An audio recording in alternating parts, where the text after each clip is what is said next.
ಚಳಿಗಾಲದ ಅಧಿವೇಶನದ ಉದ್ದೇಶನೇ ಉತ್ತರ ಕರ್ನಾಟಕ ಭಾಗದ ಸಮಸ್ಯೆಯನ್ನು ಆಲಿಸೋದಾಗಿತ್ತು. ಅದರಲ್ಲೂ ಬಹಳ ಇಂಪಾರ್ಟೆಂಟ್ ಕಲ್ಯಾಣ ಕರ್ನಾಟಕದ ನಿಜವಾದ ಕಲ್ಯಾಣ.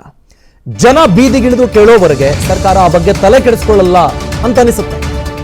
ಸರ್ಕಾರದ ಜಾಣ ನಿದಿರೆಗೆ ಮತ್ತೊಂದು ಉದಾಹರಣೆ ಈಗ ಸಿಗ್ತಾ ಇದೆ. ಮತ್ತೆ ಚರ್ಚೆ ಆಗಿಲ್ಲ.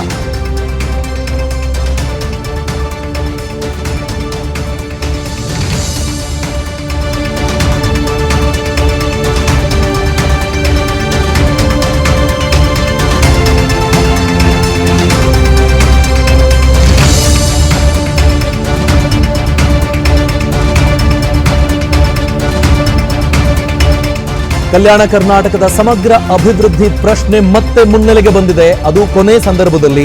ಅದಕ್ಕಂತ ಪ್ರತ್ಯೇಕವಾಗಿ ಚರ್ಚೆಗೆ ಟೈಮ್ ನಿಗದಿ ಮಾಡಲಿಲ್ಲ. ಯಾರು ಆ ಕುರಿತಾದ ಕಟಿಬದ್ಧತೆಯನ್ನ ಯಾರು ತೋರಲಿಲ್ಲ. ನಾನು ಈ ಪ್ರಶ್ನೆ ಕೇಳ್ತೀನಿ, ಈ ವಿಷಯ ಮುನ್ನೆಲೆಗೆ ತರ್ತೀನಿ.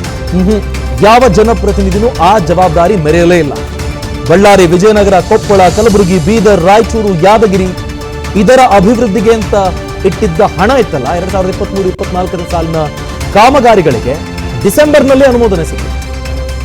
ಕಲ್ಯಾಣ ಕರ್ನಾಟಕದ ಅಭಿವೃದ್ಧಿ ನಿಜಕ್ಕೂ ಆಗತ್ತಾ?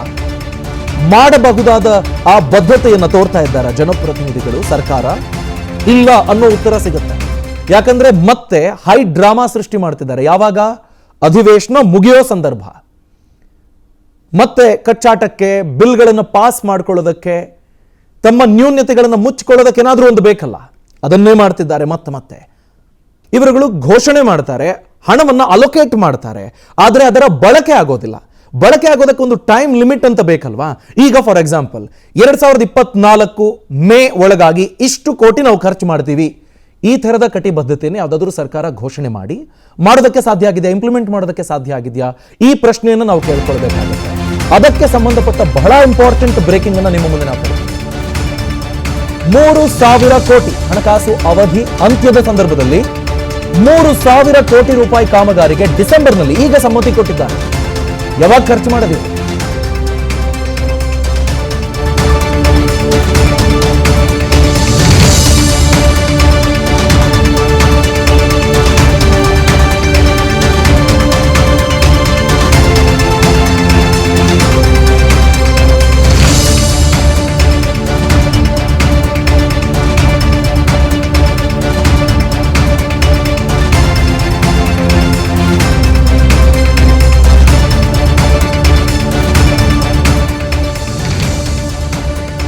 Kalyana Karnataka region development board ಇವರು ಕಳೆದ 6 ತಿಂಗಳಿಗೂ ಮುಂಚೆನೆ ಅಭಿವೃದ್ಧಿ ಕಾಮಗಾರಿಗಳಿಗೆ ಹಣ ಬೇಕು ಅಂತ ಫೈಲ್ ಅನ್ನು ಮೂವ್ ಮಾಡಿದ್ರು. ಆದರೆ 6 ತಿಂಗಳುಗಳ ಕಾಲ ಆರಾಮಾಗಿ ಇದ್ದ ಸರ್ಕಾರ ಈಗ ಡಿಸೆಂಬರ್ನಲ್ಲಿ ಅನುಮೋದನೆಯನ್ನ ಕೊಡ್ತಾ ಇದೆ. 3,000 ಕೋಟಿ ರೂಪಾಯಿ ಖರ್ಚು ಮಾಡುವ ಆಲೋಚನೆ ಹೊಂದಿದೆ ಅಂತ. ಸಾಧ್ಯ ಆಗುತ್ತಾ? ಯಾಕೆಂದ್ರೆ ಟೆಕ್ನಿಕಲಿ ಇಂಪಾಸಿಬಲ್ ಅನ್ನೋ ತರದ ಪರಿಸ್ಥಿತಿ. ಇವರು ಪ್ರಾಪರ್ ಪ್ಲಾನ್ ಮಾಡ್ಕೊಂಡಿದ್ದು, ಅದಕ್ಕೆ ಯಾವ್ಯಾವ ಕಾಮಗಾರಿಗೆ ಎಷ್ಟೆಷ್ಟು ಏನೂ ತೊಂದರೆ ಬರೋದಿಲ್ಲ, ನಾವು ಫೈಲ್ಗಳನ್ನು ಪದೇ ವಾಪಸ್ ಇದನ್ನ ಚೆಕ್ ಮಾಡ್ಕೊಳ್ಳಿ, ಅದನ್ನ ಚೆಕ್ ಮಾಡ್ಕೊಳ್ಳಿ ಅಂತ ಕಳಿಸಲ್ಲ ಅನ್ನೋದಾದ್ರೆ, ಯಾವುದೇ ಥರದ ವಿಳಂಬ ಆಗಿಲ್ಲ ಅಂದ್ರೆ ಮೇ ಬಿ ಟ್ರೈ ಮಾಡಬಹುದೇನೋ. ಸರ್ಕಾರ ಮನಸ್ಸು ಮಾಡಿದ್ರೆ ದೊಡ್ಡ ವಿಷಯ ಅಲ್ಲ. ಆದರೆ ಅವರು ಇಂಪ್ಲಿಮೆಂಟೇಷನ್ಗೆ, ಕ್ರಿಯಾ ಯೋಜನೆಗೆ ರಾಜ್ಯಪಾಲರ ಅನುಮೋದನೆ ಸಿಕ್ಕಿರುವ ಈ ಸಂದರ್ಭ ಇದೆಯಲ್ಲ, ಬಹಳ ಶಾರ್ಟ್ ಟೈಮ್ ಸಿಕ್ಕಿದೆ 3,000 ಕೋಟಿ ಖರ್ಚು ಮಾಡೋದಕ್ಕೆ.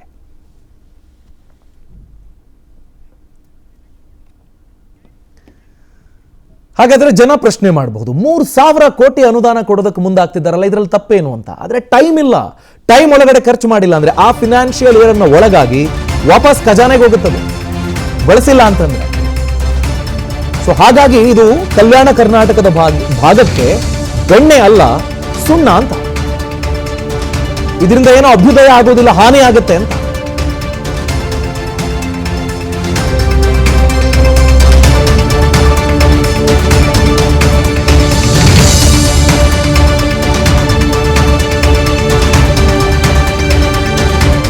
ಗಮನಿಸಬೇಕಾದ್ದು ಹಾಗಾದ್ರೆ ಯಾವ ತರದ ಹಾನಿ? ನೈತಿಕತೆಯ ವಿಷಯದಲ್ಲಿ ಭಾವನಾತ್ಮಕವಾಗಿ ಹಾನಿ. ಇದು ಅನುದಾನ ಕೊಡೋದ್ರಿಂದ ಹಾನಿ ಆಗೋದಿಲ್ಲ. ಇವ್ರು ಯಾವಾಗ್ಲೂ ನಿರ್ಲಕ್ಷ್ಯ ಮಾಡ್ತಾರೆ, ಕೊನೆ ಟೈಮಲ್ಲಿ ಕೊಡ್ತಾರೆ, ಕೊಟ್ಟರು ಕನ್ನಡಿ ಒಳಗಿನ ಗಂಟಿನ ರೀತಿಯಲ್ಲಿ ಕೊಡ್ತಾರೆ ಅಂತ. 3,000 ಕೋಟಿ ಕೊಡ್ತಿದೀವಿ ನೋಡಿ, ಸಮಯ ಇಲ್ಲ ನಾನೇನ್ ಮಾಡ್ಲಿ ಅನ್ನೋ ತರ ಆಗ್ಬಿಟ್ರೆ ಪಾಪ ಆ ಪ್ರದೇಶಕ್ಕೆ ಬಳಸಬೇಕಾಗಿರೋ ಹಣ ಇದೆಯಲ್ಲ, ಅದು ಸರಿಯಾಗಿ ಬಳಕೆ ಆಗೋದಿಲ್ಲ.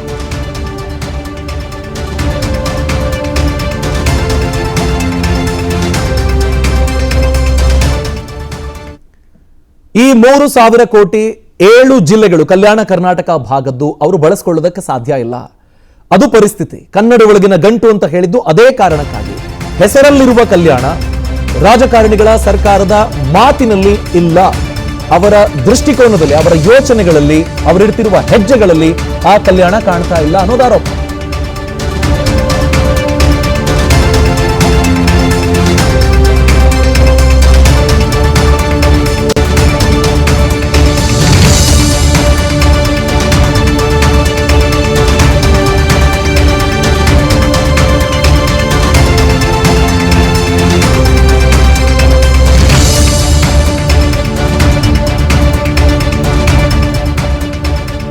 ಬಹಳ ಇಂಪಾರ್ಟೆಂಟು. ಬೇರೆ ಬೇರೆ ತರದ ಅನುದಾನಗಳನ್ನ ಕಲ್ಪಿಸೋದಕ್ಕೆ ವಿಶೇಷ ಸ್ಥಾನಮಾನ ಅಂತ ನಾವು ಯೋಚನೆ ಮಾಡಿದ್ರು ಅದರ ಸದ್ಬಳಕೆ ಆಗೋದಕ್ಕೆ ಬೇಕಾದ ಕೆಲಸವನ್ನ ಸರ್ಕಾರ ಮಾಡ್ತಾ ಇಲ್ಲ, ಅನುವು ಮಾಡಿ ಕೊಡ್ತಾ ಇಲ್ಲ. ಉತ್ತರ ಕರ್ನಾಟಕಕ್ಕೆ ಏನೋ ಸಿಗುತ್ತೆ ಅಂತ ಬೆಳಗಾವಿಯಲ್ಲಿ ವಿಶೇಷ ಅಧಿವೇಶನ ಮಾಡ್ತಾರೆ. ಆ ಬದ್ಧತೆ, ವಿಶೇಷ ಬದ್ಧತೆ ಕಾಣೋದಿಲ್ಲ. ಎರಡನೇ ಬೆಂಗಳೂರು ಮಾಡ್ತೀವಿ ಅಂತ ಪ್ರಾಮಿಸ್ ಮಾಡ್ತಾರೆ. ಎಲ್ಲಿ ಮಾಡ್ತಾರೆ? ಆ ಭಾಗದ ಜನರ ಬೇಡಿಕೆಗಳನ್ನ ಈಡೇರಿಸೋದಕ್ಕೆ ಆ ಬದ್ಧತೆಯನ್ನು, ರೆಸ್ಪಾನ್ಸಿಬಿಲಿಟಿಯನ್ನ ತೋರ್ತಾ ಇಲ್ಲ. ಶಾಸಕರು ಬೇರೆ ಬೇರೆ ವಿಷಯಕ್ಕೆ ಮಾತಾಡ್ತಾರೆ, ಧರಣಿ ಮಾಡ್ತಾರೆ, ಸಿಟ್ಟಾಗ್ತಾರೆ. ಇಂಥ ವಿಷಯಗಳಿಗೆ ಯಾರು ಸಿಟ್ಟಾಗಲ್ವಲ್ಲ, ಯಾಕೆ? ಕಲ್ಯಾಣ ಕರ್ನಾಟಕ ಭಾಗದ ಸೋ ಕಾಲ್ಡ್ ರೆಬೆಲ್ ಶಾಸಕರು, ಪ್ರಶ್ನೆ ಮಾಡುವಂಥವರು, ಅಭಿವೃದ್ಧಿಯ ಹರಿಕಾರರು ಎಲ್ಲಿ ಹೋಗ್ತಾರೆ ಇವರೆಲ್ಲ? ಇಷ್ಟು ದಿನ ಯಾಕೆ ಪ್ರಶ್ನೆ ಮಾಡಲಿಲ್ಲ? ಪಕ್ಷಾತೀತವಾಗಿ ಕೇಳಬೇಕಲ್ವಾ, ಯಾಕೆ ಕೇಳಲಿಲ್ಲ? 7 ಜಿಲ್ಲೆಗಳು, ಬಳ್ಳಾರಿ, ವಿಜಯನಗರ, ಕೊಪ್ಪಳ, ಕಲಬುರಗಿ, ಬೀದರ್, ರಾಯಚೂರು, ಯಾದಗಿರಿ. ಈ ಪಾವಗಡದ ಪರಿಸ್ಥಿತಿ ಏನು ಬಹಳ ಭಿನ್ನವಾಗಿಲ್ಲ. ಆ ಭಾಗದಲ್ಲಿ ನೀವು ನೋಡ್ಕೊಂಡು ಬಂದ್ರೆ 371J ಅಂತ ಆ ಭಾಗ ಹಾಗೇ ನೀವು ನಾರ್ತ್ ಟು ಸೌತ್ ನೀವು ಎಳ್ಕೊಂಡು ಬಂದ್ರು ಅಂಥದ್ದೇ ಪರಿಸ್ಥಿತಿ ಇದೆ. ಕೇಳೋರು ಯಾರು? 3,000 ಕೋಟಿ ಅಂತ ಕನ್ನಡ ಒಳಗಿನ ಗಂಟನ್ನು ತೋರಿಸ್ತಿದ್ದಾರೆ. ಅದು ನಿಜ ರೂಪದಲ್ಲಿ ಬಳಕೆ ಆಗೋದು ಯಾವಾಗ? ಸಮಯ ಜಾಸ್ತಿ ಇಲ್ಲ. ಯಾಕೆ ಈ ಪ್ರಶ್ನೆ ಕಾಡುತ್ತೆ? ಯಾಕೆ ಬಳಕೆ ಮಾಡ್ಕೊಳ್ಳೋದಕ್ಕಾಗೋದಿಲ್ಲ? ನಾನು ಆಗ್ಲೇ ಹೇಳ್ತಾ ಇದ್ದೆ, ಟೆಕ್ನಿಕಲ್ ರೀಸನ್. ಅವ್ರ ಅನುಮೋದನೆ ಕೊಡ್ತಿರೋದೇ ಡಿಸೆಂಬರ್ನಲ್ಲಿ. ಮುಂದಿನ ಬಜೆಟ್ ಯಾವಾಗ? ಆ ಬಜೆಟ್ ನಲ್ಲಿ ಅವರು ಅಲೋಕೇಟ್ ಮಾಡುವಂತ ಹಣ ಅಗೇನ್ ಬೊಕ್ಕಸಕ್ಕೆ ವಾಪಸ್ ಬಂದಿರೋದನ್ನೇ ತಾನೆ. ಸರಿಯಾಗಿ ಬಳಕೆ ಆಗಿಲ್ಲ ಅಂತಂದ್ರೆ ಈ ನಿಗದಿ ಮಾಡಿರುವ ಹಣ, ಇಯರ್ ಮಾರ್ಕ್ ಮಾಡಿರುವ ಹಣ ಏನಾಗುತ್ತೆ? ಇದೇ ಪ್ರಶ್ನೆ.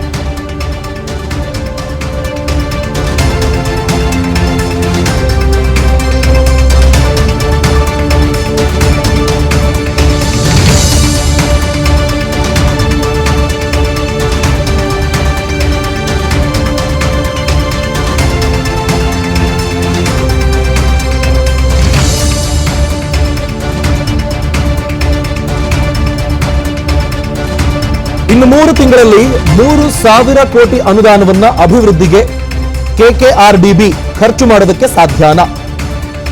3,000 ಕೋಟಿ ಇನ್ನ 90 ದಿನದಲ್ಲಿ ಇವರು ಖರ್ಚು ಮಾಡಬೇಕಾಗುತ್ತೆ. ಅದು ಸಾಧ್ಯನಾ ಅನ್ನೋ ಪ್ರಶ್ನೆ.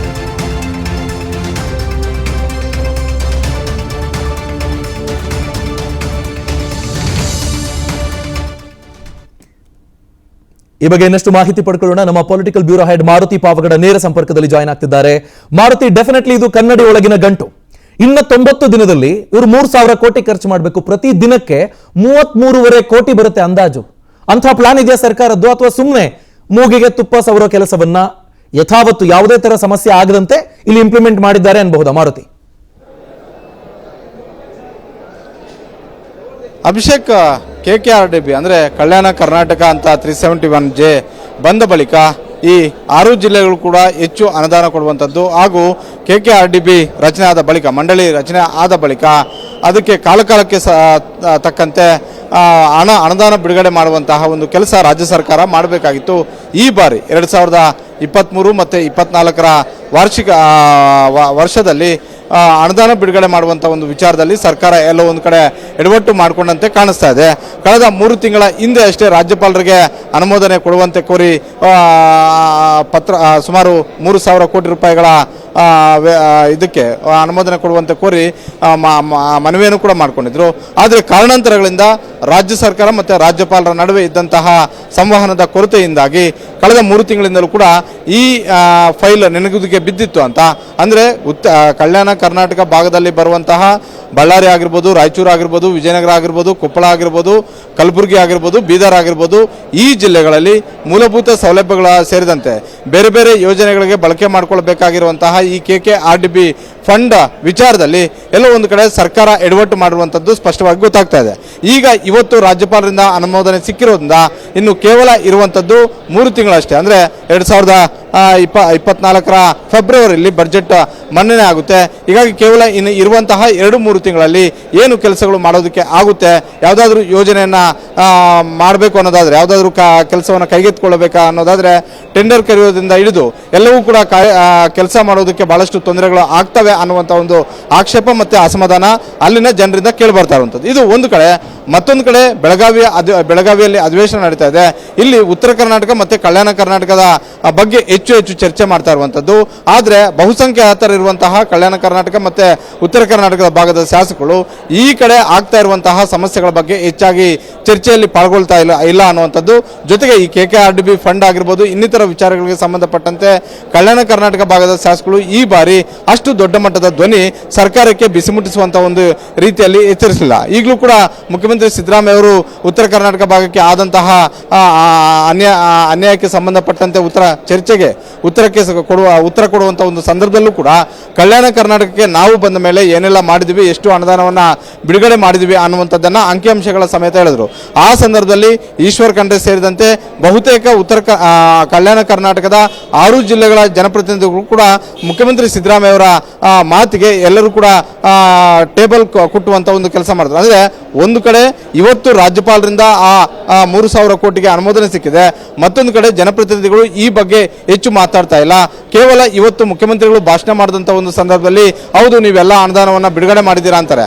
ಆದರೆ ಇತ್ತೀಚೆಗೆ ಅಲ್ಲಿ ಆಗ್ತಿರುವಂಥ ಒಂದು ಸಮಸ್ಯೆಗಳನ್ನು ನೋಡಿದ್ರೆ ಒಟ್ಟಾರೆ ಜನಪ್ರತಿನಿಧಿಗಳು ಸದನದ ಒಳಗಡೆ ಒಂದು ರೀತಿ, ಸದನದ ಹೊರಗಡೆ ಒಂದು ರೀತಿ ನಡ್ಕೊಳ್ತಾ ಇರುವಂಥದ್ದು ಎದ್ದು ಕಾಣಿಸ್ತಾ ಇದೆ. Abhishek, thank you Maruti Pavagada. ಅನುಕ್ಷಣದ ಸುದ್ದಿಗಳಿಗಾಗಿ ವಿಸ್ತಾರ ಯೂಟ್ಯೂಬ್ ಚಾನೆಲ್ ಸಬ್ಸ್ಕ್ರೈಬ್ ಮಾಡಿ, ಬೆಲ್ ಐಕಾನ್ ಕ್ಲಿಕ್ ಮಾಡಿ. ಸುದ್ದಿಗಳ ಅಪ್ಡೇಟ್ಸ್ಗಾಗಿ ವಿಸ್ತಾರ ಆಪ್ ಡೌನ್ಲೋಡ್ ಮಾಡಿ.